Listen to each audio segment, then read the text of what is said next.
আসসালামু আলাইকুম। আদা রসুন আর শুকনো ঝাল বেটে নিয়ে এসে থিয়ে দিছি এদিকে আঁকার পরে পানি দিছি, লবণ দিছি, পানিটা উতলে গেলে চালের গুঁড়ো দিয়ে দিয়েছি, দিয়ে ভালো করে মেরে নিয়েছি। এই যে সুন্দর করে মেরে নামাই নিয়েছি। এবার কড়াইতে তেল দিয়েছি, তেলটা গরম হয়ে গেলে মেলা করে পেঁয়াজ দিয়েছি, দিয়ে বাটা মশলাটা দিয়ে দিয়েছি, যে আদা রসুন আর শুকনো ঝাল ওই বাটাটা দিয়ে দিয়েছি। এবার লবণ দিয়েছি, দিয়ে এবার ভালো করে কষাতে কষাতে আমার সিক্রেট মশলা দিলাম, অল্পতে অনেক স্বাদ।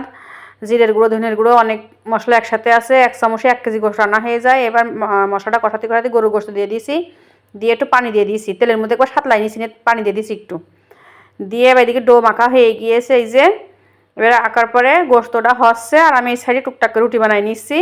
বলে না যে রাধে সে চুলো বাঁধে, আমার একা একাই সব কিছু করতে হয়, তাই একা একাই এই এক হাত দিয়ে এইটা করি আর এক হাত দিয়ে আর একটা করি, মানে আমার কোনো ঠিক ঠিকানা নেই, আমি সব কাজ একা একাই করতে হয়, একা একা পারি।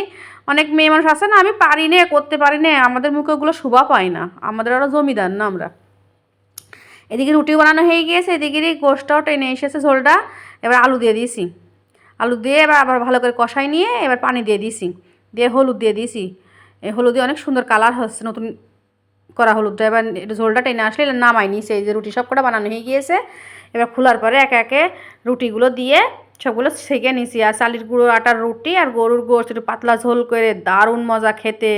আল্লাহ হাফেজ, সবাই ভালো থাকবেন।